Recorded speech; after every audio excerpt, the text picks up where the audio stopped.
My name is Brian, and you're watching Survival on Purpose. Welcome back to Survival on Purpose. Thanks for joining me again. This video is going to be actually the second installment in a series we're calling the Gauntlet. And it's a YouTube kind of review ring. It started by Chris with Preparedmind101. At the time of this video, there are like 12 guys in it, 12 channels in it. I guess they're all guys right now. But and the premise is, if you're not familiar with it, is we're going to take one piece of gear at a time, and we're going to rotate it from one channel to the next, just to see how well it holds up over the long term, and get some different viewpoints and inputs on it from different people. So, you know, if you're interested in a certain piece of gear, you'll have at least 12 different viewpoints, and you can kind of compare notes on it and see if it's something that might interest you. So, anyway, mine will probably be the most rambling of the videos. I'm sorry. Okay, whoa, this is different, isn't it? Actually, if you'll bear with me for a minute, when I shot this video yesterday, and when I did the editing, I realized I really did a pretty bad job of explaining what this whole Gauntlet thing is all about. So I thought I would take a minute and do that. I want to go ahead and just shoot this so I could get it edited and get this thing out. But basically, Chris with Preparedmind101 came up with the idea, and it's a great idea, that since there are certain brands that are really YouTube friendly and they recognize the value of marketing on YouTube, so they're sending out samples to a lot of different viewers, and in some cases people kind of get saturated with that and they get tired of seeing the same thing. So there are other manufacturers which maybe either because they're smaller, they don't really have the funds or the inventory to send out a lot of samples, or they don't really get a lot of exposure on YouTube, so YouTube viewers don't really get a chance to check out a lot of different reviews on some things that they might be interested in. There's also a little bit of a concern about bias, because a lot of the stuff that people get sent, they get to keep. So there's certain concern that maybe they're going to give an unfair or maybe an untrue review, because they don't want to offend the companies that send them free stuff. So, I mean, those are both valid kind of concerns. So the idea Chris had to kind of alleviate some of those concerns and to solve some of those issues was we could create a review ring. We're going to call it the Gauntlet. And the concept is that we're going to take one item of review, and there's like, right now there's 10 or 12 reviewers that are channels that are going to be involved in this so far. That could change at a later date. But you're going to have one piece of gear, the same piece of gear, and it's going to be basically move from one channel to the other, and at the end of the process it's going to be given away to some lucky viewer. So that will alleviate both the concern that, well, people are biased because they are getting, you know, they don't want to upset these companies that are giving them free stuff, because nobody's going to get to keep anything. And also it maybe, hopefully it'll give some of these companies that maybe don't have, you know, 10 or 12 different samples to send out. Maybe they can't afford to send one sample out, and it'll get they'll get a good bit of exposure for that, because they'll have 10 or 12 different channels reviewing that piece of gear. And it's going to be, you know, all kinds of different gear that might be related to survival. So, and maybe some of the bigger, the thinking is actually some of the bigger companies might realize, well, okay, well, we're going to get a pretty good bit of bang for this buck with one review sample. So maybe that'll give us an opportunity to review some stuff, and you can see some stuff as viewers you might not otherwise see on a lot of on YouTube. So that is the rambling version of what this Gauntlet's all about. And I'm going to post a list at the bottom of all the channels, in the description rather, of all the channels that are involved in this. The order will be random probably, so it's not going to be the same order every time. I think that's really all I needed to say. Now, I just kind of wanted to clear that up. I realized I was not I didn't do a very good job of explaining the whole Gauntlet premise to everybody. So hopefully this clears it up, and hopefully I can stop rambling now and return to our regularly scheduled video. Thanks. And so anyway, this came from Chris at Preparedmind101. I'll put a link to his channel below if for some strange reason you're not already subscribed. When I finish with it, it's going to go to Justin Wolfe over at the Wolfe channel. But without further ado, let's talk about what this is real quickly. This is a portable storage battery and/or / battery starter, car starter. Sometimes they call it a jump start box, whatever. Basically, it's a 10,000 milliamp battery that puts out a peak current of 400 amps, which should allow you to charge the vehicle. So let's take a quick look at this thing, and then we'll see how well it works. Okay, so when you open the box, it comes in a little plastic case like this. Nothing fancy, but let's keep it all together. Inside, you'll see the jump starter box, and actually, we'll take a closer look at that in just a minute. But it comes with both a wall charger and a power point charger for your vehicle. And it also comes with the connectors that you connect to your batteries and plug into the side there to jump your vehicle off if you have a dead battery. So take a quicker look at a little more detailed look at the box itself here. Okay, so the box itself, you can see, has a on-off button here, has a light here, and the way you operate that light is you just turn the button on, and then you gotta hold it down for a second, the light comes on. Okay, if you hold it again, you hold it for just a second, I think, it goes off again. So, and the instructions are not real clear about this, to be honest with you, as far as I could tell. So once the light's on, if you push it, it starts to a flash. Push it again, it flashes faster. Push it again, it stays back on again. And then you can hold it, and it turns it off, and you just hold it down. Okay, it comes with, you can see the little light here. This is a charging indicator. It's got 4 little lights in here. 4 means it's 100% charged, 75, 50, and 25, obviously. Again, you've got a 1 amp USB output and a 2.1 amp USB output. You have a 15 volt or 1 amp input, and that's where the charger goes in, either the wall charger or the plug-in cigarette, I call them cigarette lighters still, but the power point charger. And then it's got a little cover here for your, this is where you plug in your jump start for the battery connectors, and we'll show you that. And you can see that there are two different shapes. There's a round one and kind of a flat side one, so you can't put this thing in backwards. So it's got a reverse polarity protection built in, and then it's got these little tips you got to kind of get in place to put this rubber cover back on. It's a rubber cover just to keep dust out. It's a dust cover. It's definitely not waterproof. Again, you turn it on, turn it off with a button right here. So let's take a look at what we're going to try to do here, and then we'll see how well this thing does some of that charging stuff. Okay, so if you saw Chris's video, you saw that he ran his Honda down. I think it was some kind of Honda, and let it get all the way dead. The battery was completely dead, and he used this thing, was able to charge it to actually start it successfully. You'll see that I'm not trying with a Honda, I'm trying with an F-150 pickup truck. And just a little bit of background, this truck has been sitting here for probably a month. It needs an engine. Okay, it runs, but it needs a head, and actually it's cheaper to buy a used engine than it is to get the heads fixed. So when it does crank up, if it cranks up, it's going to be really noisy, but I'm just trying to give you the heads up here. But it's got a really bad rattle in the valve train over here.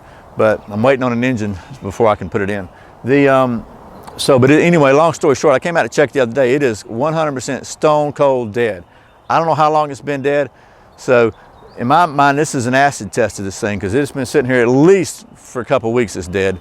And I mean, there's nothing, no dash lights, nothing comes on. So the warning lights on the dash don't even come on, the little indicators. I mean, it is stone cold, dead. So can't get any deader than this. So, well, I'm gonna prove that to you. Chris has got a fancy, helmet mount camera or something, so his video looks a little nicer than mine. I'm just gonna take you off the tripod. We're gonna walk around there, show you that the thing is actually dead, and then we'll set you back up, so hold on. Okay, please pardon the audio here, but I've disconnected from the microphone for a minute because it's all wired into my tripod. And you can see we're in here, and let's just go ahead and put the key in the slot here. I can do this while I'm trying to video and get in the slot. Okay, so there's the key, obviously, and we're turning it over. And you can see nothing. I mean nothing. There's not a light on the dash. There's nothing. So let's go hook this thing up, and then we'll try again.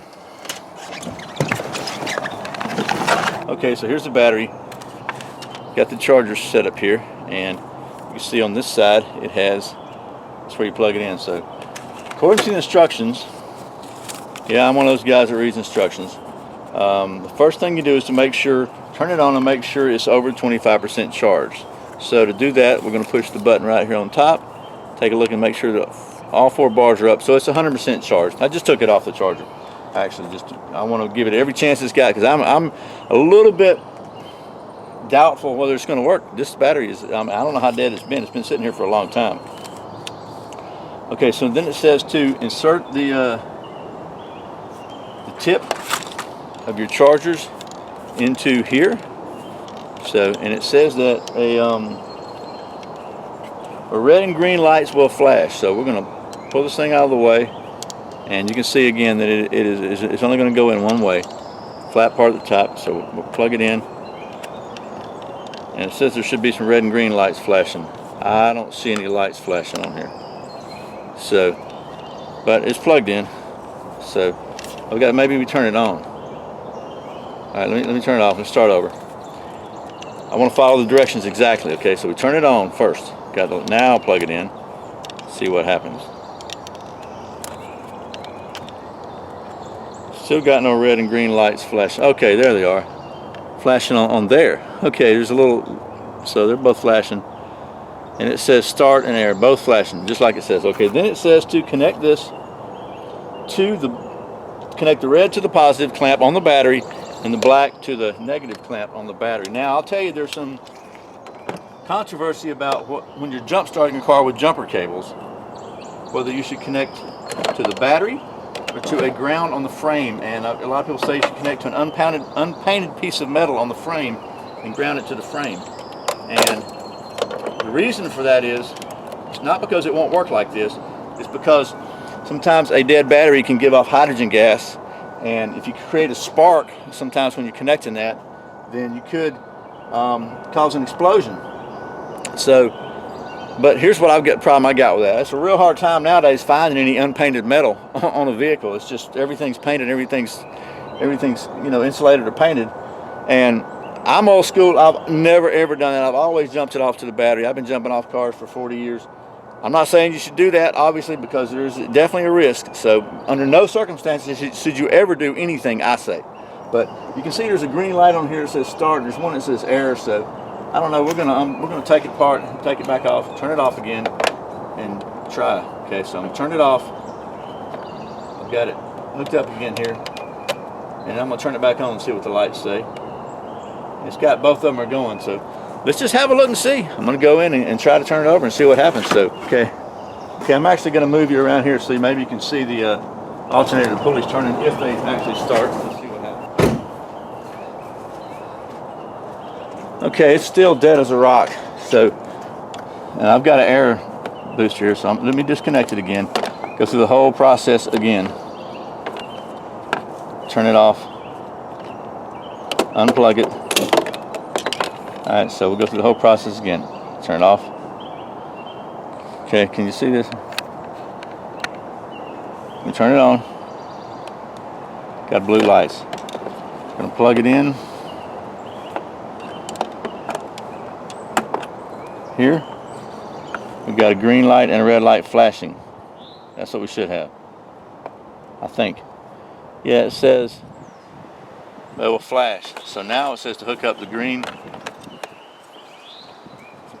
the red to the positive, and the black to the negative.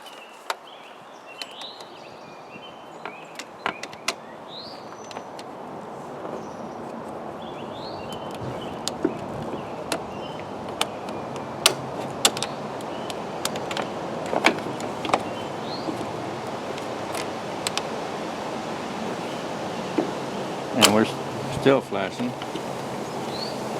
but I got a little bit of a spark there. It says green now. Let's try it.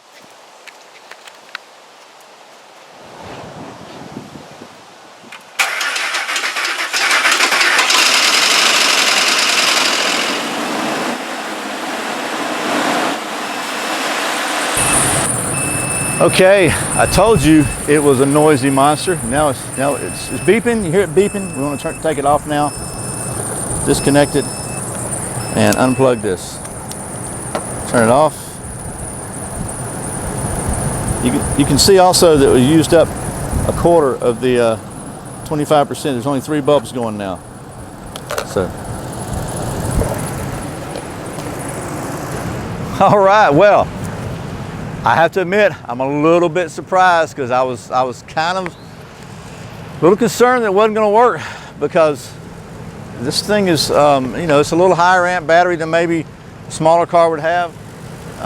It's a V8 engine, it takes a little, you know, and it's been sitting dead long enough to get pollen covered. So I have to say the Anker power jumper, man, it did the trick. I'm really impressed by this. I like the fact also that it's small enough, you know, you can slide this under your seat or in a door panel. Probably, you know, the unit itself will fit in the dash if you just want to keep the unit and and the little battery jumpers in your dash. You can probably put this in a, you know, a real small container.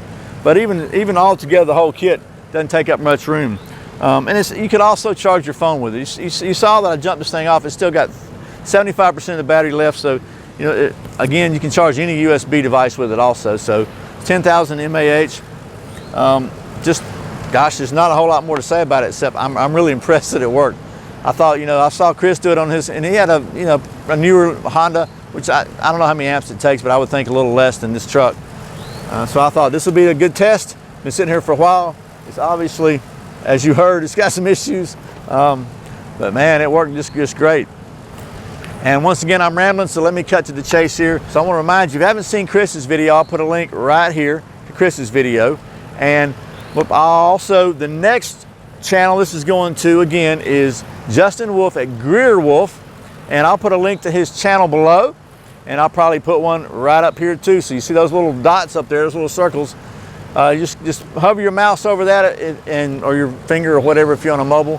What's cool about them is they work on mobile. Some of the stuff on YouTube doesn't. So, but that'll be a link to Justin's channel also. Be sure and check that out. I don't know when this video will be coming out, but if you haven't subscribed to his channel, go ahead and do so. And that way you'll be sure you get notified when it does come out. So anyway, this has been the Anker Jump Starter portable charger. And I hope this has been helpful. This is a video, again, the series from the Gauntlet review ring. And so be sure and check them all out. If you'll get a lot of different viewpoints on this. You'll be able to see, you know, maybe somebody's got a better similar circumstance to yours. I promise I'm gonna stop rambling now. I really appreciate you watching Survival on Purpose. As always, thanks for watching, thanks for subscribing, thanks for clicking that like button, thanks for watching those ads and those Amazon links and all the support you give this channel. I really appreciate it. Once again, my name's Brian. You're watching Survival on Purpose. Remember, survival's not an accident, so be prepared. See you next time.